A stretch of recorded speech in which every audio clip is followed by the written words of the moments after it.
La Suisse, qui sait si bien garder ses secrets, se confronte depuis peu à son passé. Il est rare qu'un État reconnaisse ses torts.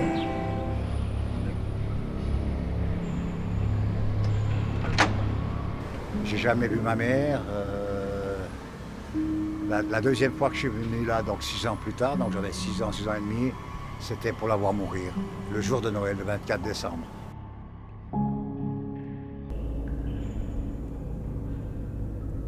Moi, je suis un enfant abandonné ici. Voilà, c'est un orphelinat avant. C'est le seul moyen qu'elle avait pour me voir. Parce que le directeur lui interdisait de nous rencontrer.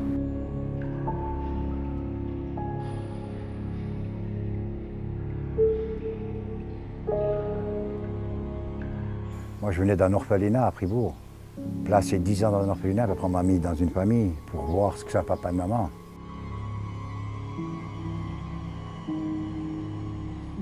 Ils étaient des parents adoptifs, comme on dit, d'un moment. C'est la seule famille que j'ai eue pendant 2 ans. Toute notre vie, on a une vie brisée. On n'a pas de caisse de pension, on n'a pas de deuxième pilier, on n'a rien. Aujourd'hui, vous vous retrouvez à l'AVS, vous n'avez rien. Voilà. On ne peut plus vivre, nous, comme ça. On est toujours à gauche, à droite pour chercher des sous. On ne peut pas manger le 20 du mois, on n'a plus rien. Je suis un fédérateur pour la cause des enfants placés en Suisse. Je lance un appel pour que l'on donne une rente AVS à vie. Mais c'est maintenant. Moi, j'ai peur de personne, j'ai honte de personne. Je dis la vérité. Je dis ce qui s'est passé. Et la presse écrite aussi, même la presse écrite. Plus personne m'écrit un truc quand je vais et dis ouais, mon appel. Non, non, c'est de la manipulation. On cache des choses. Mais ça suffit maintenant. Je vous dis, ça suffit. Hey Joe! Pourquoi gorger comme ça?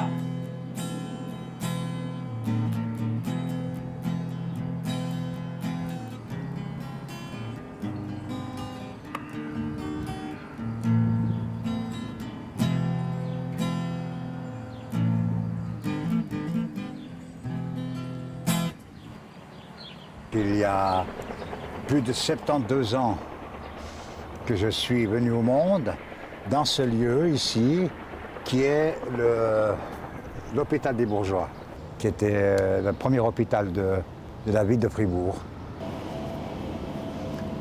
Voilà, voilà, voilà. C'est magnifique ça. J'ai 67 ans et les souvenirs, la souffrance émotionnelle, psychologique, voire physique, est toujours présente. Et c'est pour ça qu'aujourd'hui, en 2022, en ce mois d'avril, fin avril, j'ai décidé de parler en tant qu'initiateur et fédérateur, comme ancien enfant placé. Ma pauvre terre, tu n'es plus rien. La prison des orphelins, c'est on a arraché les enfants sur la terre où ils étaient pour les placer dans des lieux qu'on a appelé à l'époque des milieux fermés et placements administratifs ou des orphelinats. En ce qui me concerne, c'était un orphelinat. De ciment. Voilà, maintenant on va descendre à l'entrée principale de l'hôpital des Bourgeois, où il y a toujours l'inscription en couleur or qui n'a jamais changé depuis un siècle.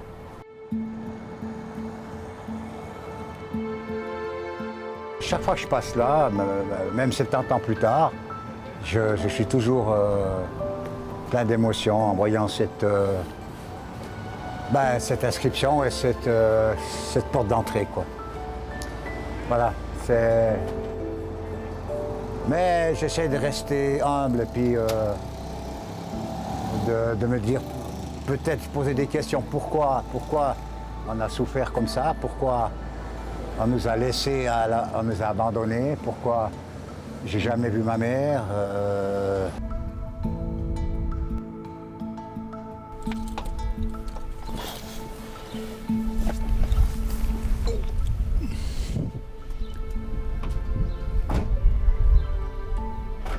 Voilà.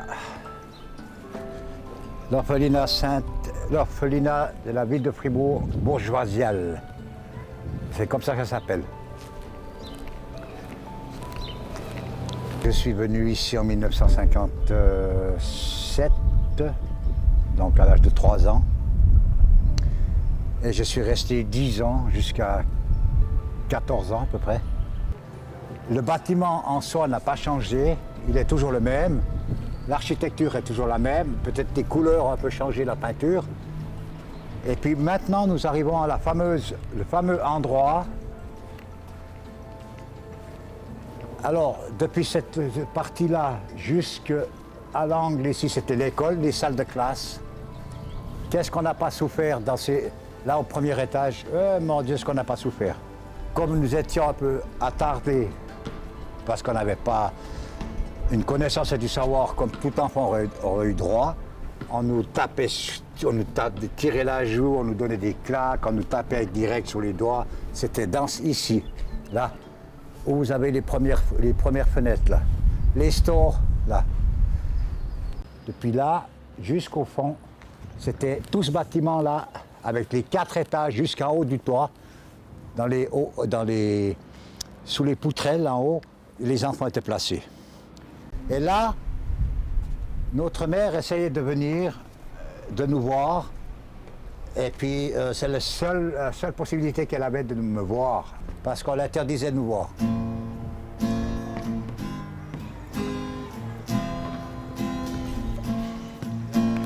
Nous, comme on n'avait rien, on jouait ici. Alors c'était rigolo parce qu'on descendait avec des vieilles luges en bois, on descendait là, et puis là, il y avait ici, à peu près par là, il y avait des escaliers en bois qui descendaient jusqu'au petit pré, là en bas. Et puis, qu'est-ce qu'on n'a pas fait? Mon Dieu, c'était magnifique. Compagnon, donne-moi. Vous avez de la chance que j'ai une photo de 1967, ici, que j'ai retrouvée. Voilà. Ça c'est le talus qui est là derrière. Alors, c'était ici. Et c'est là que j'ai appris à skier, là. Voilà.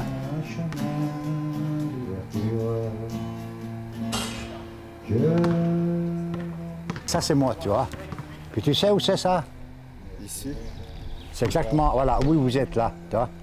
C'est là. Il y a des arbres qui sont derrière, bon, vous ne les voyez pas, mais c'est exactement là. 1967. Et puis là, le sol était plat. Après, ils ont fait tout ça, quoi, tu vois. Et puis ça, c'est moi, le petit Clément, je chante, je fais des trucs. Puis on est en train de faire une autobiographie pour dire que ça suffit qu'on laisse les jeunes libres à eux-mêmes et tout ça, avec tout ce qui se passe. Ça. Et puis là, c'était là, l'entrée, nous les enfants, on l'appelait les orphelins. On était là, à l'entrée, là, ici. Et puis ça, ces 2 fenêtres, là, c'était où il y avait la réception des parents, comme un parloir, tu vois, voilà. Avant 1962, c'était compliqué. C'était dictateur. Les sœurs descendaient depuis derrière, là. Et puis, elles venaient ici, c'était les éducatrices. Avec les voiles noirs et blancs, tout ça. Et puis, on était un petit peu maltraités parce qu'on était un petit peu... Avec les tapis, on nous donnait des fessées. On avait ces vieux lits en fer, des tables de nuit en fer. Puis, ils venaient pendant la nuit. Là, ils avaient fait du bruit, en bas des pantalons. Et puis, on recevait 4, 5, 15 coups, 20 coups de tapis dans les fesses, quoi, voilà. Et puis, il y avait beaucoup de punitions, quoi, voilà. J'ai fini, attends. Là, c'est l'entrée principale de tous les orphelins. On n'avait que cette porte-là pour entrer, qui fait des escaliers en quinconce, tu vois, jusqu'en haut. Et puis là, alors il y avait une dame qui arrivait, elle faisait tuc, tuc, tuc, oh les orphelins, tu vois. Puis on était alignés là, puis on nous donnait une pomme et du pain. Et tous les enfants qui étaient à l'école là, de la ville, qui avaient des parents, se moquaient de nous, quoi. Voilà. Ouais, on a subi des attouchements, oui, oui, sous les douches. Mais les douches étaient là en bas, là, sur ce côté, je crois. Qui vous touchait? Bah, écoute, il y a eu les sœurs, il y a eu... quand ils nous essuyaient le dos, ben voilà, hein, je vous fais pas un dessin, voilà, un peu plus bas. Et puis après, il y avait aussi avec un ou 2 éducateurs, hein. Je n'ai pas donné des noms, mais il y avait des regards, il y avait, voilà. Et puis je donnerai une anecdote, il y avait des jeunes filles qui étaient, parce qu'on était séparés, filles et garçons, les jeunes filles qui étaient en haut, un éducateur disait « Mets-toi toute nue pour que les garçons ils voient comment une jeune fille s'est fait. » Incroyable, hein? Voilà. Alors quand on n'a pas de parents, ben, t'es livré à toi-même, quoi, toi. Ouais. Et puis les vacances, placement chez les agriculteurs.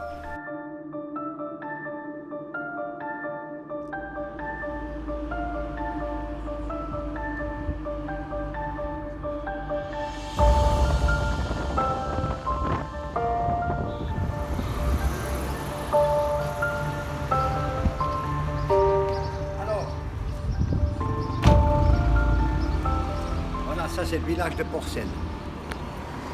Voilà. On va descendre là, puis on va descendre pour reprendre le chemin où j'ai vécu ma vie dans le petit hameau qui est Pont. OK?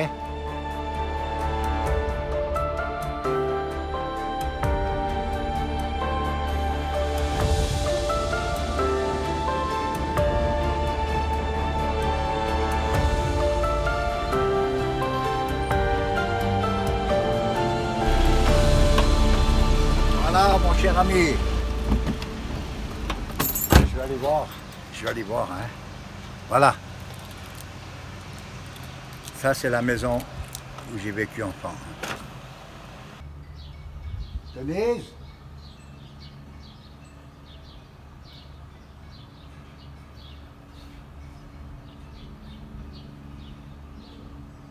Allô? C'est Clément. Tu es là?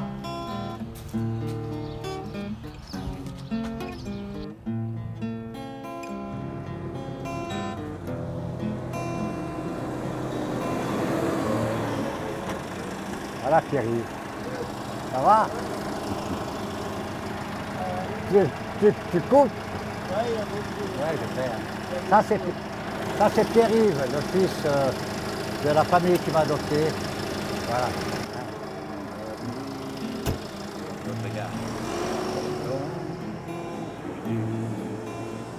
Voilà. Ça c'était la ferme Gachou. Voilà. Voilà les pics. Hein? C'était comme ça à l'époque, il y avait les animaux. Et puis on s'occupait des bêtes, quoi. Et puis c'était notre quotidien. Mais c'était merveilleux.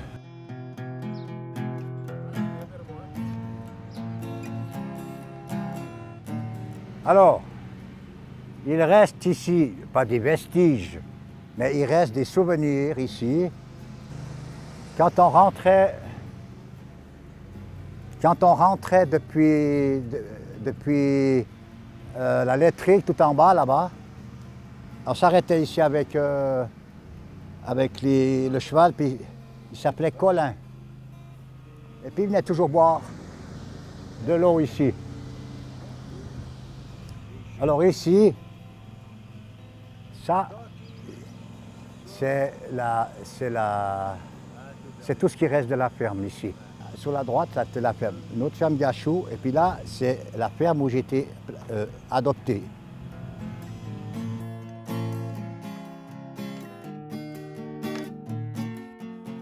Mais ça, j'oublie pas, parce que c'est resté, tu vois. Ça, c'est resté. Ça. Tout ce qui reste, en tout cas, quand j'ai vécu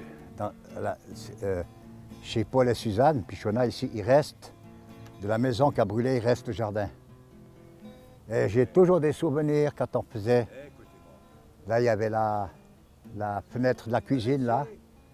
Et puis il y avait une porte.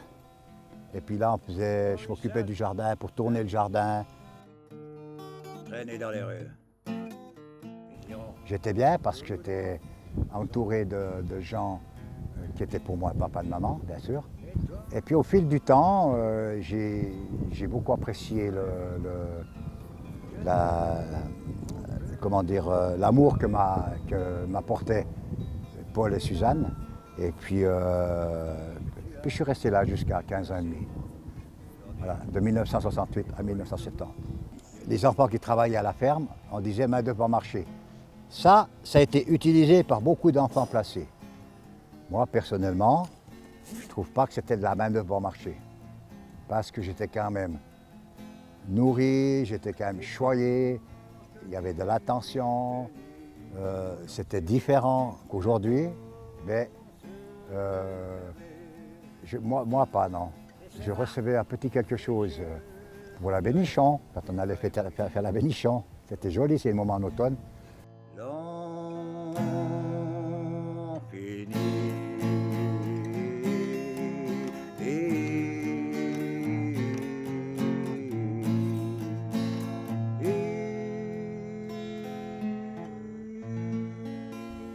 J'ai été surpris en bien, c'est que malheureusement c'est triste à dire ça, mais j'ai reçu un montant de 700 francs de l'époque, c'était beaucoup, que j'ai retrouvé, que la famille Paul et Pierre et Suzanne ont mis de côté, je ne savais pas.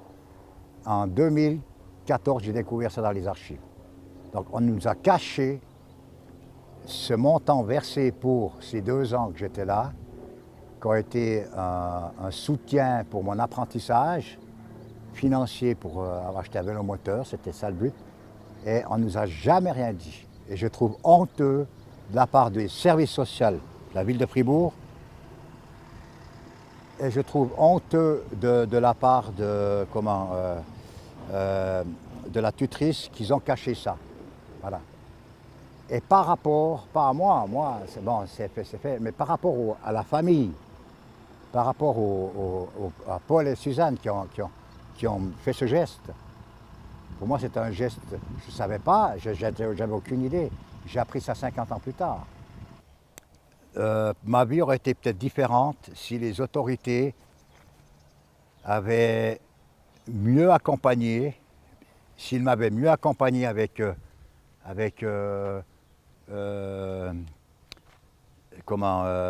Paul et Suzanne. Je pense que je serais resté là, mais ils n'ont pas fait ça. Ils n'ont pas été plus loin, ils ont pris la question facilité. Est-ce que tu veux rester ou pas rester? Qu'est-ce que je peux savoir, moi? Tu as 15 ans et demi, tu ne sais pas.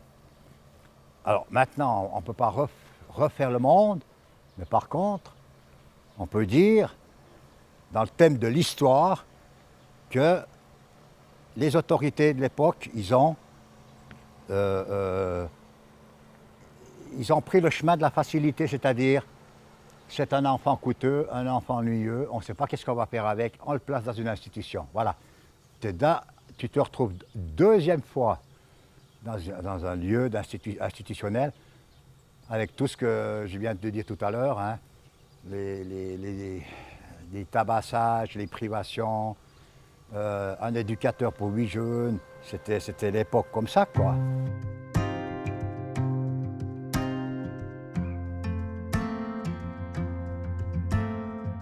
C'était pas facile, j'ai beaucoup enduré, mais je crois que ce que j'ai enduré par la perte de ma maman tout bébé à 3 mois, ça va donner cette force de chaque fois me relever. Chaque moment de la vie, je me suis relevé, chaque moment.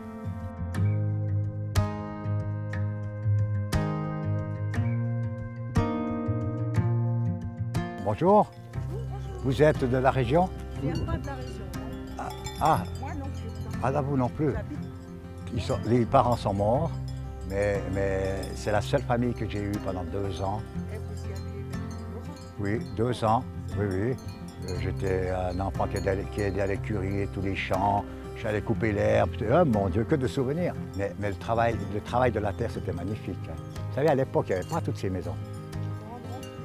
C'était beau, c'était vraiment beau, quoi. Alors, tous les enfants descendaient à pied. Quand on était 4-5 maisons là-haut, on descendait à pied le chemin. À l'époque, c'était pas goudronné. Tout ça, c'était pas goudronné, c'était un chemin, caillou, quoi. Un chemin qu'on descendait à pied, là. Et puis on venait à l'école là, quoi, avec notre sac à dos de l'époque. Et puis on est ici. Et puis on était, je sais pas, qu'est-ce qu'il faut dire, 15 élèves à peu près. Puis ils venaient là. Et moi, j'étais intégré dans cette école. Et comme on était des enfants qui étaient tellement punis à l'orphelinat, on était un peu des ânes, comment dire. On aurait pu nous mettre des grandes oreilles, parce qu'on était retardés de 2 ans d'école en tout cas. Donc on était tout le temps punis, on faisait des fautes à la grammaire, mathématiques, je ne dis pas. Donc, puis quand tu travaillais à la ferme, les soirs j'étais fatigué, et puis je n'arrivais pas, voilà, je m'endormais à l'école, enfin bon. Mais j'ai réussi à rattraper après. La récréation, on sortait et puis on jouait là devant. Et puis l'hiver, alors l'hiver c'était rigolo parce qu'on avait toujours beaucoup de neige. On jouait là, ici. Et on sautait, bonjour, et on sautait sur les congères ici.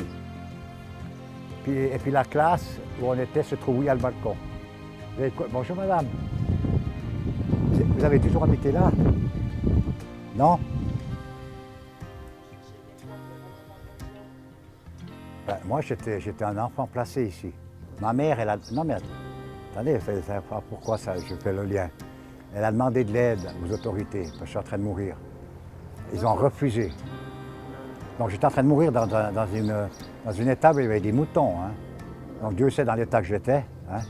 Je ne m'en souviens pas. Et ils m'ont mis 1 année à l'hôpital des Bourgeois Pribourg pour me soigner.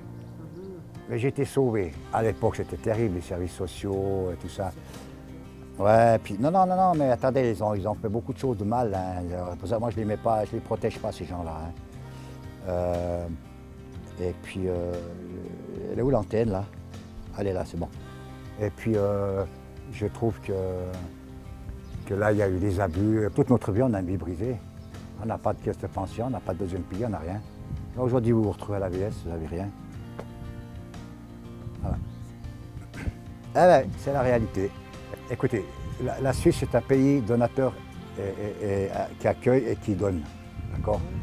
Mais on a devant nos portes beaucoup de misère. Je ne connais pas un enfant placé sur les 800 personnes que j'ai rencontrées, le 80% des dettes. Le petit Clément, comme on l'appelle, je ne peux pas être partout. J'essaie de faire ce que je peux pour représenter ces 300 000 morts, 300 000 victimes qui sont morts, qui ont toute leur vie vécu dans la misère. On vit aujourd'hui avec 2700 francs de rente, vous imaginez? Je voulais faire de l'art, moi, parce que j'aimais beaucoup le cuivre, mais bref, j'ai fait faire Blantier sur les toits. Ouais. C'est beau, plus près du Seigneur.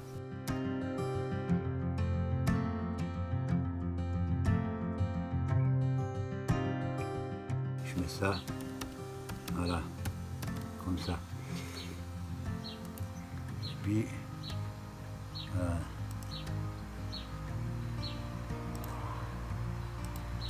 je suis prêt à chanter.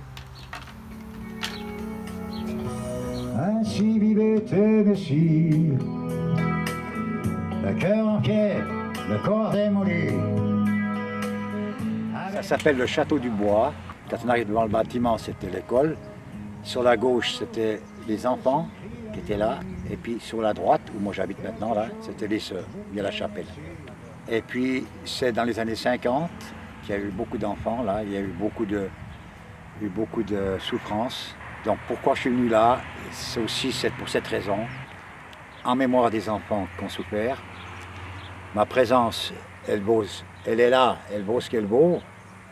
Mais c'est comme j'ai dit, si on a la foi, tous les soirs je fais ma prière, hein, chez moi, dans mon appartement, donc je suis sous la chapelle. Et puis là, je viens en principe tous les jours. C'est l'éternel problème de notre Helvétie, avec tout ce qui s'est passé à la Deuxième Guerre mondiale, après l'histoire des lingots d'or aussi. Et puis maintenant, presque 50 ans plus tard, on nous parle des enfants placés. Donc, je reproche, c'est pas un reproche, je suis surpris qu'un pays comme la Suisse, qui est un pays d'accueil et qui est un pays de donateurs, a fermé les yeux sur ses propres citoyens. Depuis 1920 jusqu'en 1981, je dirais même au-delà. Puis ce que je reproche aujourd'hui, après ces 8 ans de combat, c'est que la Confédération, malheureusement, n'a pas tenu compte assez fortement ce que la CIE, cette commission d'indépendants d'experts, depuis 2015 à 2019, a fait leur rapport. Ils n'ont pas tenu compte que c'était honteux de donner 25 000 francs. On a eu ces 25 000 francs, puis le livre, on dirait qu'il s'est fermé. Et je trouve ça malheureux. Alors aujourd'hui, je lance un appel pour que l'on donne une rente AVS à vie. Mais c'est maintenant, c'est pas dans 6 mois, dans une année, c'est maintenant.